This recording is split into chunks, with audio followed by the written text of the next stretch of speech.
À Infomag ce soir, grave accident d'un jeune hockeyeur de Buckingham. Les Chevaliers de Colomb Notre-Dame-des-Neiges ont une nouvelle maison et inauguration du nouveau bureau du député Stéphane Lauzon.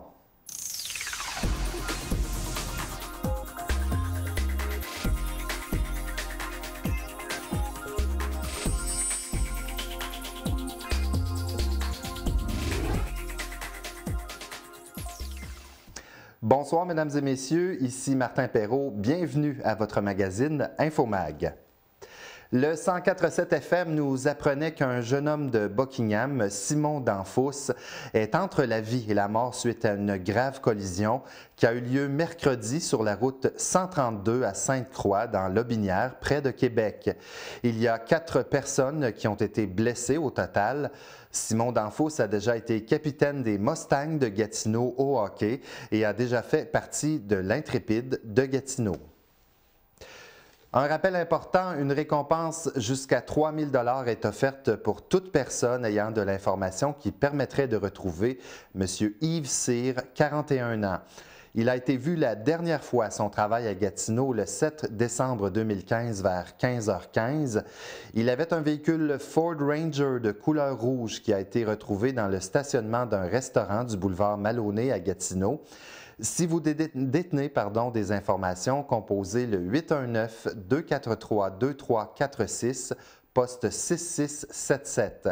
La récompense est offerte par un donateur anonyme et expire le 26 juillet 2016. Dans le cadre de Bal de neige et avec la ville de Gatineau se tenait samedi dernier le concours Une sculpture professionnelle chez moi. La grande gagnante est Mme Josée Godin-Lagacé, qui a eu la chance d'obtenir sur son propre terrain de la rue des Tulipes à Gatineau la présence d'un sculpteur professionnel, M. Jocelyn Galipeau, et bien sûr la visite des Glamottes. La gagnante a maintenant un ours polaire devant sa maison. Une belle façon de clore la 38e édition du Domaine des Flocons. La gagnante nous donne ses réactions et celles de ses enfants. Très étonnée, en fait, je ne m'attendais pas du tout à ça, mais surtout très heureuse pour nos 3 enfants là, de pouvoir vivre cette expérience-là aujourd'hui. Premièrement, ils étaient très excités, puis surtout de pouvoir voir travailler le sculpteur là, directement chez eux. Puis ensuite de ça, de pouvoir rencontrer les Glamottes ensuite, c'était comme la cerise sur le sundae. En conférence de presse lundi matin, on a annoncé une alliance entre Entraide familiale de l'Outaouais et l'organisme 3R Québec. Cette coopération permettra la reprise des opérations de la friperie qui était fermée depuis l'automne dernier pour des raisons financières.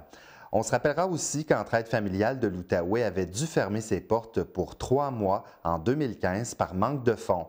C'est maintenant une nouvelle vie pour la friperie au local d'Entraide familiale qui est assurée par 3R Québec.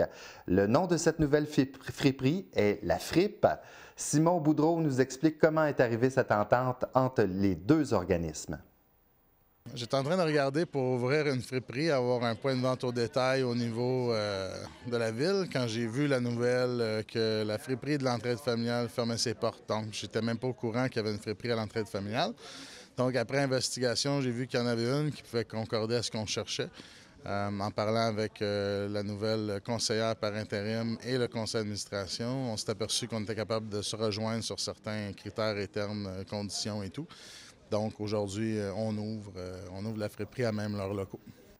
Le président d'Entraide familiale de l'Outaouais, Éric Perriard, est bien heureux de cette alliance. On l'écoute à l'instant. Bien, la demande, comme je disais, est toujours là. C'est pas parce que lui arrive que la demande ne sera plus là. C'était là. C'est juste qu'on n'était plus capable de faire le service. Donc, pour nous, on est très excités parce qu'on a les meubles qu'on va donner, puis encore, on peut garder le service des vêtements. Pour information sur la fripe, composez le 819-635-8899. Le programme Éconologie est toujours disponible cette année en Outaouais si vous recevez une facture d'énergie et respectez les seuils de revenus admissibles. Jusqu'au 31 mars, vous pouvez profiter gratuitement de conseils personnalisés afin de diminuer votre consommation d'énergie. Selon les besoins, Éconologie peut, sans frais, installer des matériels éco-énergétiques tels que pommes de douche, calfeutrant et coupe-froid. Pour information, c'est le 1-844-303-7333. Les Chevaliers de Colomb du Conseil 1-2-5-5-6 Notre-Dame-des-Neiges de Masson ont subi quelques désagréments en fin d'année 2015. Ils ont appris le 5 octobre que le 2 novembre, ils n'auraient plus accès à leurs locaux situés à l'église Notre-Dame-des-Neiges et que le chauffage serait coupé en raison des difficultés financières de la paroisse, l'église nécessitant des rénovations trop dispendieuses. Les Chevaliers de Colomb comptent 75 membres actuellement. Ils étaient à cette église depuis août 1999. Ils ont donc dû faire des efforts afin de se trouver un nouvel endroit où tenir leurs activités. La bonne nouvelle est que les Chevaliers ont réussi à se trouver une nouvelle maison. Ils sont maintenant situés au centre communautaire d'Angers, au 1100 Yvon Pichette. Là-dessus, on écoute le grand chevalier Gaston Rompré. Ça a causé des désagréments, puis ça a causé des gros casse-têtes tant qu'on n'a pas parlé à M. Marc Carrière. Parce qu'on voulait rester dans la région de Masson-Angers, parce qu'on est un conseil de Masson-Angers, puis des salles, des belles grandes salles comme ici, avec la possibilité de bar et possibilité de cuisine, il n'y en a pas des tonnes. M. Carrière nous a mis en contact avec la Corporation des loisirs qui gère la place ici. C'est une bâtisse de la ville, mais la corporation. Représentant de la corporation, il est venu nous voir, M. Jocelyn Frenette. On a discuté, puis on a pris rendez-vous pour avoir un rendez-vous avec l'exécutif de la corporation. Et à cette occasion, ils nous ont demandé ce que nous, on avait besoin, et puis dans quelles conditions qu'on avait avec l'Église. Après ça, ils ont eu une réunion générale, puis j'ai reçu un coup de téléphone qui m'a fait très plaisir quand ils m'ont dit « C'est accepté, vous êtes bienvenus au centre communautaire ». J'ai dit « Merci beaucoup ». Ça m'ôte un gros poids. Nous avons tous un rôle à jouer pour la persévérance scolaire. C'est le message que lançait la table Éducation Outaouais. Jusqu'au 19 février, mais également jusqu'à la fin du mois, il y aura des dizaines d'activités en Outaouais, que ce soit dans les écoles et les commissions scolaires, les organismes communautaires, les centres de la petite enfance, les entreprises et les municipalités. Voici Joanne McMillan de la table Éducation Outaouais. La table Éducation Outaouais, avec son comité qui fait partie des instances régionales de concertation pour la persévérance scolaire et la réussite éducative, ont développé pour cette année, pour la campagne, le fameux slogan « Soyez un super-héros de la persévérance scolaire ». Comme le mentionnait M. Dufour, on a un message à passer qui est celui que nous avons tous un rôle à jouer. Pour mobiliser les acteurs et actrices de tous les milieux, nous avons produit une petite vidéo qui illustre très bien qu'il faut agir tôt et ensemble pour faire une différence dans le parcours de nos jeunes. Cette publicité est présentement dans nos cinémas et dans les médias sociaux et sur différents sites Internet. Je nous invite à visionner ces 30 secondes parce qu'elles sont très parlantes. Jouez un rôle dans la vie de Coralie, à l'affiche du 15 au 19 février prochain. Serez-vous l'éducatrice qui prépare son entrée à la maternelle, la femme d'affaires qui lui déniche son premier emploi, le maire qui rénove la bibliothèque et le parc municipal, l'enseignante qui l'amène à se dépasser, l'intervenante qui l'aide à faire face aux défis, le papa qui l'encourage chaque jour. Soyez son super-héros. La persévérance scolaire, c'est l'affaire de tous. Pour plus d'informations sur ce que vous pouvez faire pour la persévérance scolaire, visitez le www.tableeducationoutaouais.com. Lundi dernier, le 15 février, il y avait beaucoup de monde à l'ouverture officielle du bureau de circonscription de Stéphane Lauzon, député d'Argenteuil, la Petite-Nation, et de son équipe. Le bureau est situé au 127 rue Joseph à Buckingham. Les gens de la région auront donc accès à ce nouvel endroit afin de rencontrer leur député fédéral. Entre autres, le député travaille présentement sur le dossier des très petites municipalités. Il fait partie des membres qui ont fondé un comité rural pour étudier et trouver des solutions aux problèmes dont ces municipalités font face. M. Lauzon nous donne ses commentaires sur l'ouverture de ces nouveaux bureaux. Oui, effectivement, on a ouvert le bureau lundi passé à la Chute. C'était un succès. Il y a eu plusieurs participants, des maires qui sont venus, les préfets de la MRC, il y a beaucoup de citoyens qui sont venus, des associations. Et aujourd'hui, encore une fois, on a une bonne participation jusqu'à maintenant. Il y a encore des gens qui rentrent au moment où on se parle. Et puis, c'est officiel, on va ouvrir le bureau au 127 Joseph à Buckingham aujourd'hui. Oui, j'ai fait une promesse dans ma capsule vidéo qui s'est promenée pendant la campagne, que j'ouvrais le bureau à la Chute en priorité, puis par la suite, j'ouvrais un bureau à Buckingham. Et c'est ce qu'on fait aujourd'hui. On remplit déjà des promesses, des engagements qu'on avait pris pendant la campagne.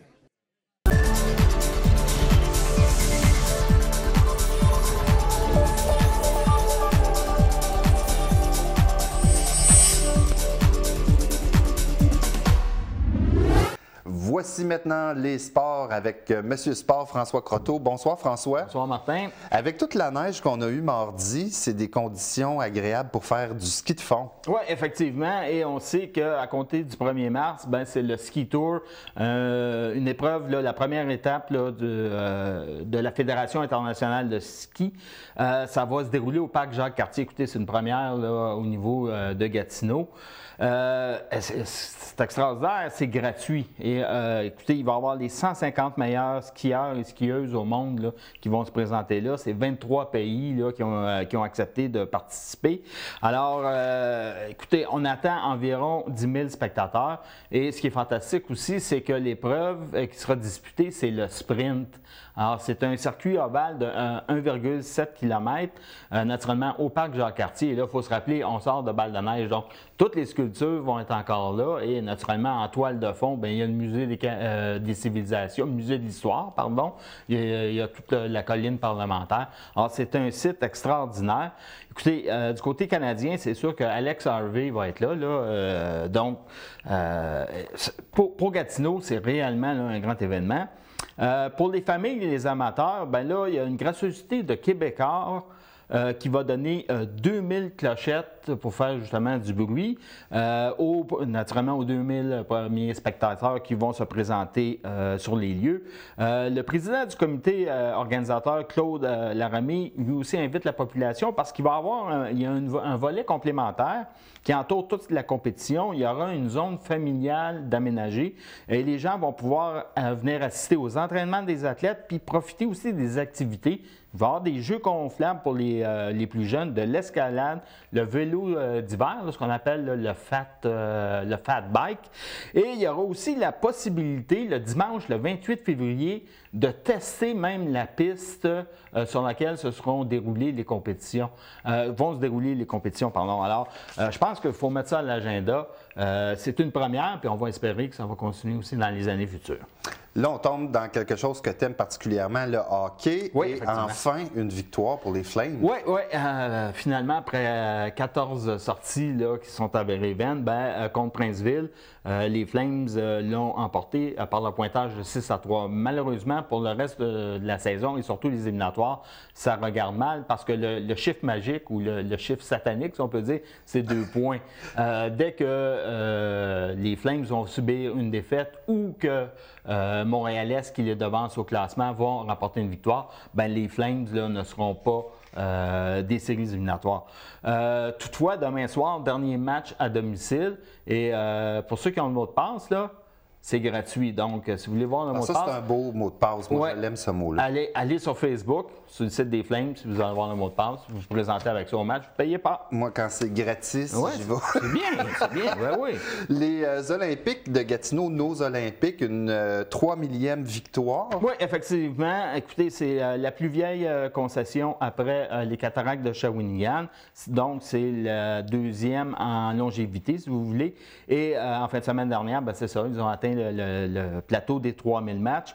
Le droit a recueilli là, les commentaires de Benoît Groux comme étant ces moments les plus marquants, parce qu'on sait que lui en a vécu pas mal, là, ces 3000-là. Il a parlé du 5e match de la finale en 2004.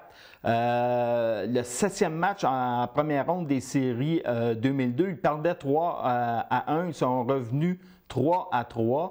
Ils ont retiré le gardien et marqué justement le filet là, qui leur permettait là, d'égaliser le pointage. Et c'est la première fois qu'une équipe gagnait la Coupe du Président, la première ronde, mais dans un 7e match à l'étranger, ça c'est rare.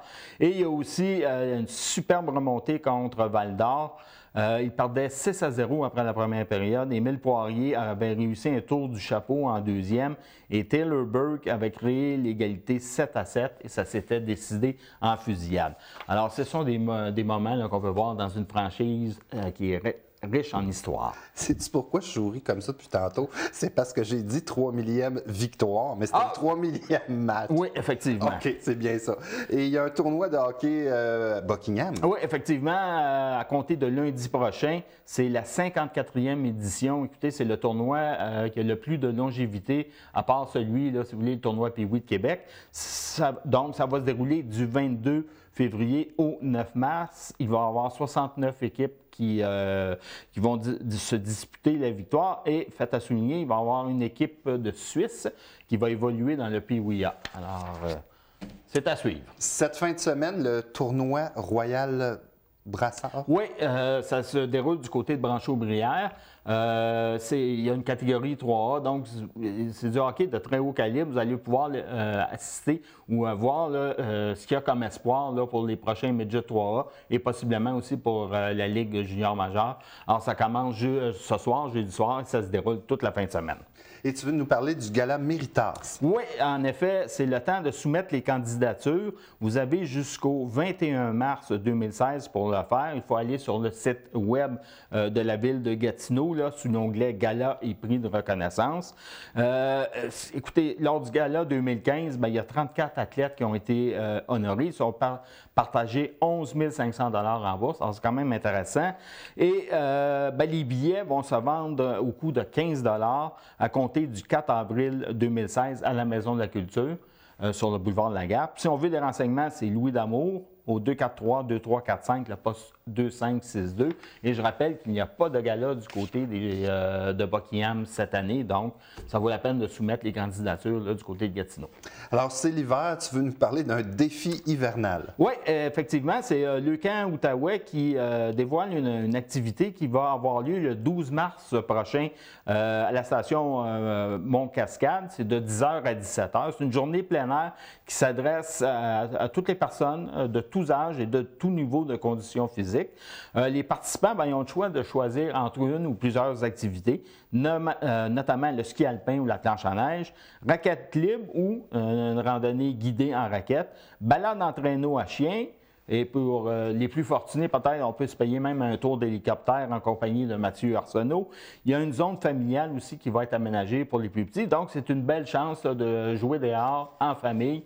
Je répète la date, 12 mars prochain de 10h à 17h. Et c'est quoi ça, François, un défi fit? Un défi fit, là... C'est pas un déficit, c'est un défi fit. Non, c'est la grande mode. Hein. Je pense qu'après les fêtes, là, les gens qui veulent embarquer dans leur costume de bain, si vous me permettez l'expression, à l'été, ils vont s'entraîner et justement, la Sportec organise un défi fit le jeudi 18 février. Donc, c'est ce soir. Oui, oui.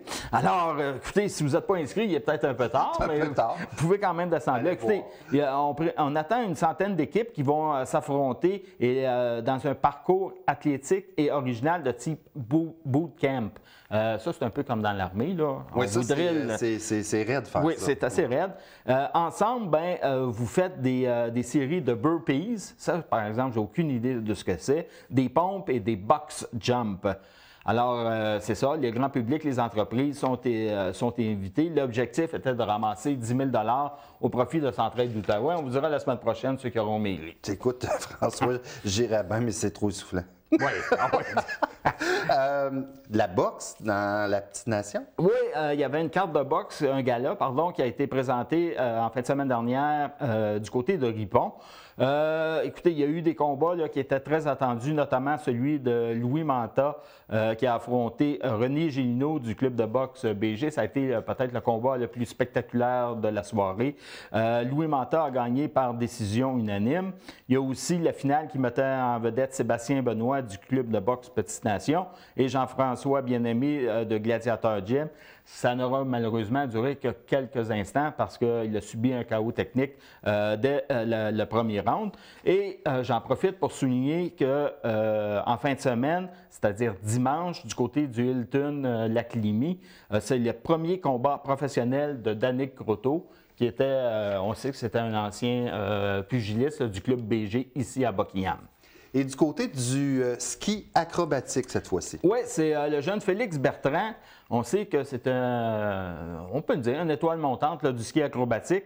Bien, grâce à ses performances aux championnats provinciaux, il a pu se tailler une place là, pour aller au championnat canadien junior qui va avoir lieu à Beaver Valley en Ontario. Ça se tient du 15 au 20 mars prochain.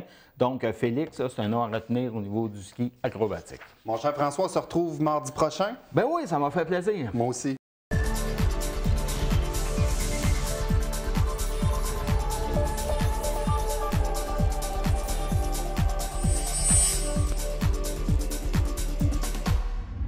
C'est maintenant le culturel avec Jessie Laflamme de TC Média. Bonsoir, Jessie. Bonsoir, Martin. Ça va bien? Très bien, toi? Oui, ça va très bien. Tu veux nous parler de la programmation pour l'artiste Diane Fontaine? Oui, la semaine dernière, je vous ai parlé du fait qu'elle faisait vernissage d'une exposition pour l'amour de l'art dans le cadre de la Saint-Valentin. Elle a dévoilé également sa programmation annuelle. Son but, c'était de faire une activité mensuelle et c'est ce qu'elle va réaliser. Pour voir toute la programmation, c'est possible d'aller sur sa page Facebook de Diane Fontaine. On rappelle que sa galerie d'art est sur l'avenue de Buckingham. Mais parmi les expositions, elle a 2 coups de cœur particuliers, dont 7 femmes s'exposent. Et c'est dans le cadre, ça se fait après la journée de la femme. Donc, ça se déroule du 11 au 13 mars. Et elle a également le parcours des arts qui consiste à un petit rallye culturel dans les entreprises de Buckingham. Cette année, il y aura une douzaine d'artistes qui sera à découvrir à travers les différents commerces. Elle remercie d'ailleurs leur participation. Il y a également l'exposition 1001 visages et la scène de vie hors nouvelle figuration. Et tout ça est disponible là, pour avoir tous les détails sur sa page Facebook.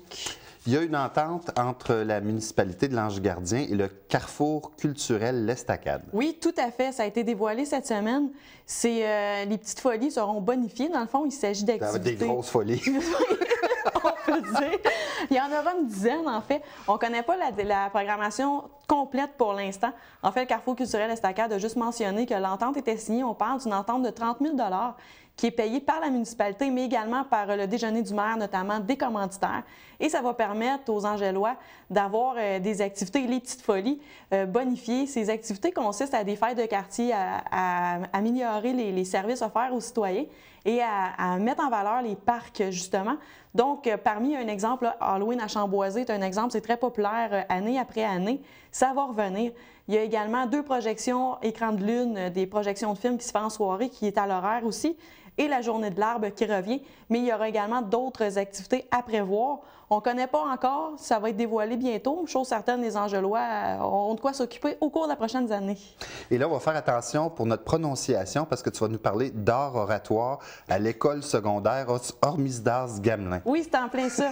On le sait, les moyens de pression font en sorte qu'il y a moins d'activités dans les écoles, surtout les activités culturelles, secondaires en spectacle notamment, a été annulé.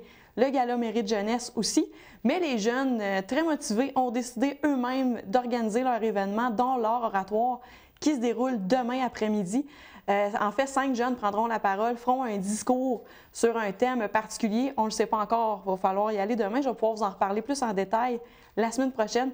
Il y aura également la prestation des élèves de l'harmonie de l'école qui feront un petit spectacle, un petit numéro demain après-midi. C'est toujours très intéressant. Les jeunes ont de quoi à dire et ils vont pouvoir le dire demain après-midi. Zoulou au Café des artistes. Oui, Zoulou, chanteuse, compositrice, interprète, plutôt blues, qui a maintenant 3 albums à son actif, sera en spectacle au Café des artistes de la Lièvre le 27 février prochain. Parmi ces 3 albums, on en retrouve un qui rendait hommage à Janis Joplin. En fait, c'était pour souligner le 40e anniversaire de décès de cette célèbre chanteuse. Donc, Zoulou, ça risque de bouger au Café des artistes le 27 février prochain. Et toujours au Café des artistes, il y a Sophie Maisonneuve. Oui, Sophie Maisonneuve, ça fait quelques semaines qu'on vous en parle. C'est une artiste peintre qui a opté pour... elle a commencé avec l'huile, mais étant donné qu'elle était trop productive et que ses toiles prenaient trop de temps à sécher, elle s'est tournée vers l'acrylique. C'est une femme qui... Ses œuvres sont très positives, très colorées. On retrouve souvent, chaque œuvre a sa propre forme, qui est délimitée souvent en noir, qui ressort du lot. Et elle dit qu'elle est inspirée par elle est mère de 3 enfants et elle est inspirée surtout de ses garçons de 8 et 10 ans. Sa fille est dans la vingtaine, donc un peu moins inspirée. Et bien que ses œuvres soient très positives, sa vie à Mme Maisonneuve ne l'est pas toujours. En fait, elle a un syndrome de Meunière, qui est un trouble de l'oreille interne, qui fait en sorte qu'elle a des pertes d'équilibre. Elle a dû arrêter de travailler. L'an dernier, ça a été un deuil pour elle, mais heureusement, la peinture lui permet de survivre à cette épreuve, de passer au travers. Et donc, c'est une artiste à découvrir d'ici jusqu'au 28 février, dans le fond, au Café des artistes de la Lièvre. Le Salon du livre, Jessie, c'est bientôt. Oui, le Salon du livre, c'est bientôt. En fait, c'est la semaine prochaine. Ça se déroule du 25 au 28 février au Palais des congrès de Gatineau. On aura des artistes d'ici qui seront là, dont François Lachance, qui a sorti la semaine dernière Antoine et le Nouveau Monde. Le Secret des gnomes, qui est son premier roman d'une trilogie. François Lachance est historien, on vous le rappelle, et son aventure se déroule, met en vedette Antoine, âgé de 12 ans, qui participe au voyage de nul autre que Jacques Cartier. Donc, il sera présent. Il y aura aussi Jacques Jobin, qui est le père du maire Maxime Penneau-Jobin, qui a écrit un livre sur ses 40 ans en tant que coopérant international. Il sera également au Salon du livre pour rencontrer les gens. Donc, des belles rencontres. Et on rappelle que Salon du livre, présidente d'honneur Marie Laberge. Et on a également plusieurs auteurs de renom québécois qui seront là, dont Patrick Sénégal, Dany Laferrière, Louise Portal et une centaine d'autres. Jessie, il nous reste encore un petit peu de temps. Je voulais juste mentionner aux gens qui nous regardent en ce moment, si vous avez des communiqués à nous envoyer, de l'information pour nos nouvelles, que ce soit au niveau culturel, l'actualité ou les sports, l'adresse de la TVC, c'est nouvelles avec un S, à commercial tvc.qc.ca.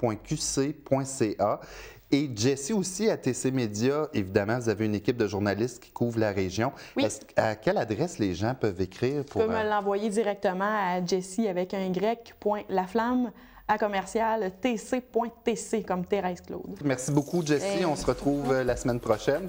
Alors, c'est presque tout de notre côté. Évidemment, on va être de retour avec vous la semaine prochaine pour votre Infomag du mardi 17h30. Passez une superbe soirée sur nos ondes. Au revoir.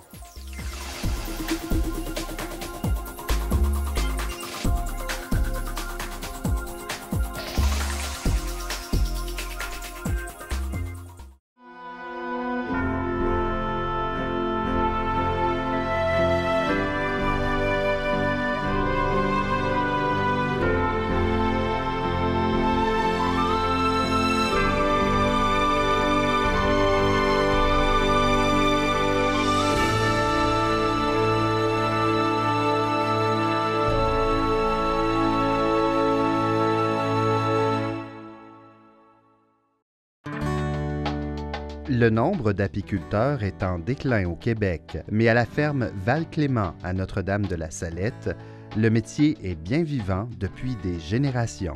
Ça a toujours été un loisir, une activité qui a été pratiquée malgré les emplois à temps plein, si on veut. Depuis ma tendre enfance, j'ai vu cette cohabitation, ce qu'on peut appeler, entre l'apiculture et le travail à temps plein à l'extérieur avec mon père, avec mon oncle. C'est mon oncle qui a débuté en apiculture en 1946, puis mon père s'est joint à mon oncle un peu après et ils ont monté ensemble un rucher d'environ 55 ruches. Par l'élevage des abeilles, bien, on peut tirer plusieurs produits. Le plus connu, c'est le miel, mais il y a d'autres produits comme le pollen, la gelée royale, la cire, le propolis. Dans le temps, l'apiculture, c'était une question d'avoir des abeilles. Aujourd'hui, la préoccupation, c'est de les faire survivre. La bataille est multiple sur beaucoup de fronts. Un des plus importants qu'on a actuellement, ce sont les mythes varroa. On est en constante bataille, je dirais, depuis à peu près 15 à 20 ans avec ce nouvel ennemi. La partie la plus préoccupante qui, elle, date de 2007, c'est l'utilisation massive des néonicotinoïdes en grande culture. Cette famille d'insecticides-là qui amène toutes sortes de désordres au niveau de l'abeille. Depuis 1968, je n'ai pas acheté pour plus de 3 000 $ d'abeilles pour des problèmes d'hivernement ou autres. Pas plus que 3 000 $ entre 1968 et 2007. Mais après 2007, c'est 20 000. Dans les années 60, fin 60, il y avait au Québec environ 2500 à 3000 apiculteurs. Aujourd'hui, c'est moins de 400. Alors, il y a déjà, comme dans toutes les autres facettes de l'agriculture, une consolidation qui s'est faite.